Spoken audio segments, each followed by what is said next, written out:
बड़े इंपॉर्टेंट हैं। HBSC में तो इस तरह के कम आते हैं, लेकिन CBSE तो क्वेश्चन उठाता ही डीप से है। ये मत सोचो कि मैम तो उसको बहुत डीप करवा रहे हैं, अभी तो सिलेबस शुरू हुआ है। ठीक है, अभी अच्छे से करेंगे बच्चे, फिर बाद में दिक्कत नहीं आएगी आपको। इसीलिए मैं आपको हर एक पॉइंट उसका बेसिक से भी और जो थोड़ा सा एडवांस है वो भी बताते जा रही हूँ साथ में। ठीक है, और बुक्स में पढ़ोगे तो यही पॉइंट मिलेंगे। बुक्स से ही समराइज़ करके मैं आपके लिए डेली ये 2-4 पेज है जो वो तैयार करती हूँ। ठीक है, ताकि आपको ऐसे ना लगे कि फिज़िक्स कोई बहुत ही ज़्यादा वास्ट सिलेबस है, बहुत कम है, इतनी कोई लंबी चौड़ी बात नहीं है। नेक्स्ट है हमारे पास वीक न्यूक्लियर फोर्स।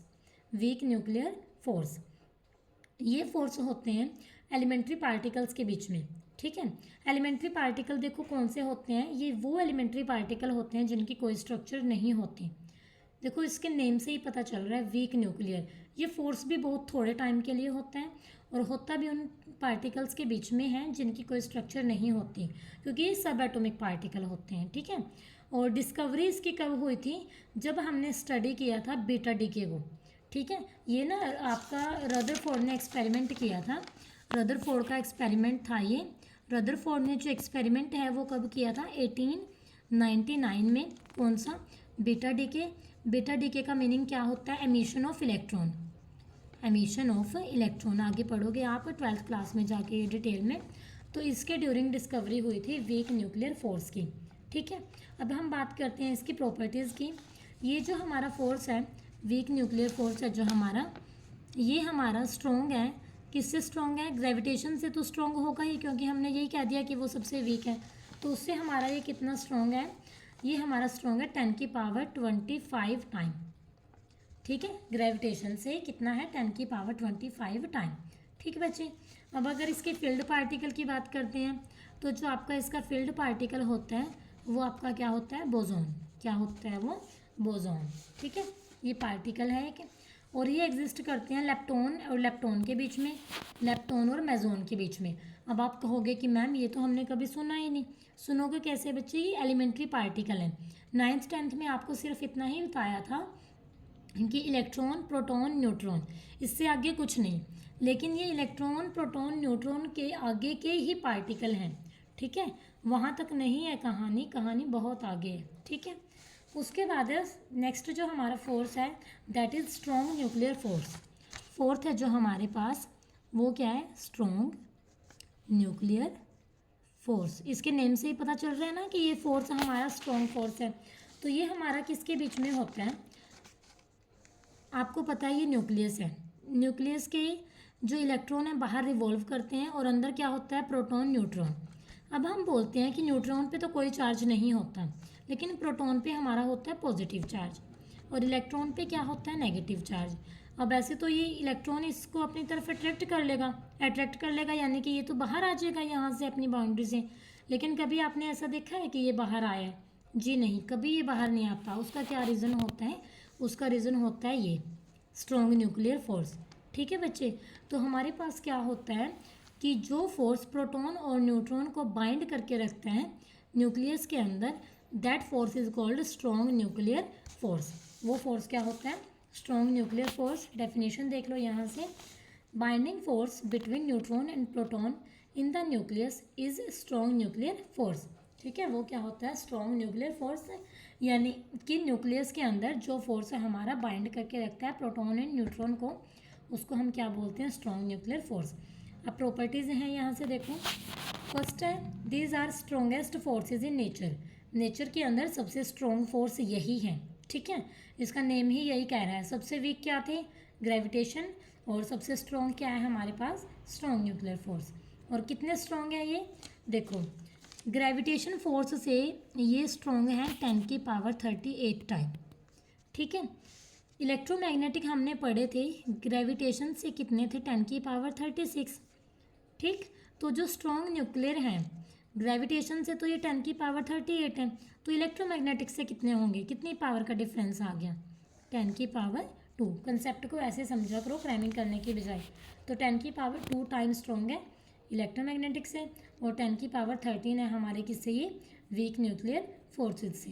ठीक है, उसके बाद है शॉर्ट रेंज फोर्सेज होते हैं ये, क्योंकि ये तो है ही न्यूक्लियस के अंदर है, तो जो न्यूक्लियस रेडियस है वहाँ तक ही होंगे ना, और वो कितनी होती है 10⁻⁻14 मीटर। साइज़ की तो अगर बात करते हैं 10⁻10 में लेते हैं, और रेडियस ये। इन्वर्स स्क्वायर लॉ को ये ओपे नहीं करते, कहीं देखा है आपने कि inversely proportional to r square, यहाँ पे नहीं है ना वो चीज़। और ये बेसिकली अट्रैक्टिव ही होते हैं, रिपल्सिव तो हो गए तो काम ही ख़राब हो जाएगा ना सारा। ये नॉन कंजर्वेटिव होते हैं, ये नॉन सेंट्रल होते हैं। जो ऊपर अभी तक फर्स्ट और सेकंड की प्रॉपर्टी थी ना, वो सारी प्रॉपर्टी स्ट्रॉन्ग में आके ऑलमोस्ट हमारी रिवर्स हो गई हैं, ठीक है ना। ये इन्वर्स स्क्वायर लॉ को ओबे करते हैं, शॉर्ट रेंज भी होते हैं, अट्रैक्टिव होते हैं, ये नॉन कंजर्वेटिव होते हैं, नॉन सेंट्रल होते हैं। अब हम बात करते हैं इनके फील्ड पार्टिकल की। जो इनका फील्ड पार्टिकल है हमारा, वो हमारे पास क्या होता है, मेसोन। क्या होता है वो, मेसोन। आप अभी सिर्फ ये नाम याद कर लेना, इन चीज़ों की डिटेल अगर अभी मैं समझाने लगी तो आपको फिजिक्स बोरिंग लगने लग जाएगी, ठीक है। आपके सिलेबस तक जस्ट अभी इसका नाम ही है। फिर भी किसी भी स्टूडेंट को क्वेरी हो, कमेंट बॉक्स में आप लोग कमेंट कर देना, मैं आपको बता दूंगी, ठीक है बच्चे, कोई दिक्कत नहीं है वो। उसके बाद नेक्स्ट है हमारे पास, अब हम इनके उसकी बात करते हैं ऑर्डर की। तो सबसे वीक हमारा था ग्रेविटेशन, फिर हमारा था वीक, फिर हमारा था इलेक्ट्रोमैग्नेटिक, और फिर हमारे पास क्या था, स्ट्रॉन्ग, ठीक है। जो ग्रेविटेशन था, अगर उसकी हम 1 बात करते हैं, उसकी जो स्ट्रेंथ है वो 1 है, तो वीक की कितनी थी 10⁻25 टाइम थी, और इसकी कितनी थी 10⁻36, और इसकी कितनी थी 10⁻38, ठीक है। और मैंने इनका कंपैरिजन बताया था आपको कि इलेक्ट्रोमैग्नेटिक की स्ट्रॉन्ग न्यूक्लियर से कितनी है 10⁻2 टाइम, और अगर वीक से पूछे, ये 38 में से 25 का है जो, उसको माइनस कर दो तो कितना आ जाएगा, ये 10⁻13 आ जाएगा, ठीक है। ये ऑर्डर ज़रूर याद करो, कॉम्पिटिशन्स में ये ऑर्डर ज़रूर आता है, ज़रूर से भी ज़रूर, यहीं से क्वेश्चन बनता है। ये साइंस का, फिजिक्स के पोर्शन का जो बनता है आपके HSSC में, HTET में, ठीक है, इनका ये पैटर्न आता है। वो इस तरह से दे देता है कि इनको अरेंज करो, ऐसे ना 4 ऑप्शन दे देगा वो, ऐसे कर देगा उसको, ठीक है। तो आपने इसको ठीक करके लिखना होता है। अब आपको पता है कि जो ग्रेविटेशन है वो तो सबसे वीक है हमारे पास, ठीक है, और ये वीक है जो ग्रेविटेशन से ज़्यादा है, लेकिन हमारे पास इलेक्ट्रोमैग्नेटिक है जो स्ट्रॉन्ग न्यूक्लियर से तो कम है ना, तो ये यहाँ पे ऐसे हो जाएगा, ठीक है। उसके बाद है हमारे पास यहाँ पे, इसका ऑर्डर कर लेना है आपने अच्छे से, इनकी जो रेंज है, स्ट्रेंथ है जो, वो कर लेनी है, ठीक है बच्चे। उसके बाद एक बारी समराइज़ कर लेते हैं जितना हमने आज काम किया है, इसको थोड़ा सा रिवाइज हो जाएगा, ठीक है। हमने फंडामेंटल फोर्सेस की बात की थी। फंडामेंटल फोर्सेस हमारे पास 4 हैं, gravitation, weak, electromagnetic, strong. Gravitation का जो कंसेप्ट है ये हमारा मासेस की वजह से आता है। फॉर्मूला इसका क्या होगा, F is equation, weak, electromagnetic, strong. Gravitation का जो कंसेप्ट है ये हमारा मासेस की वजह से आता है। फॉर्मूला इसका क्या होगा, F is equal to G m1m2/r², ठीक है। ये इसकी प्रॉपर्टीज़ की थी, अट्रैक्टिव होगा, इन्वर्स स्क्वायर लॉ होगा। सबसे मेन प्रॉपर्टी है इसकी कि ये वीकेस्ट फोर्स है, ठीक है, और ये सेंट्रल फोर्स है, ये भी जरूर याद रखना। उसके बाद इलेक्ट्रोमैग्नेटिक किया था, इलेक्ट्रिक और मैग्नेटिक फील्ड की वजह से होता है।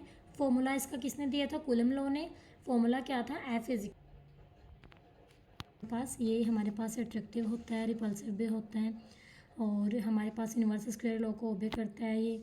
और इलेक्ट्रोस्टैटिक फोर्सेस हैं जो 2 प्रोटॉन के, वो 10⁻36 टाइम स्ट्रॉन्ग थे, इस तरह से थी ये, सेंट्रल कंजर्वेटिव। उसके बाद वीक न्यूक्लियर फोर्स का कंसेप्ट था कि जो वीक न्यूक्लियर फोर्स है हमारे पास, ये किसकी वजह से होते हैं, मेनली जब हमारा क्या हुआ था, एमिशन हुआ था इलेक्ट्रॉन का, यानी कि जो बीटा डिके की प्रोसेस थी उसके ड्यूरिंग, ठीक है।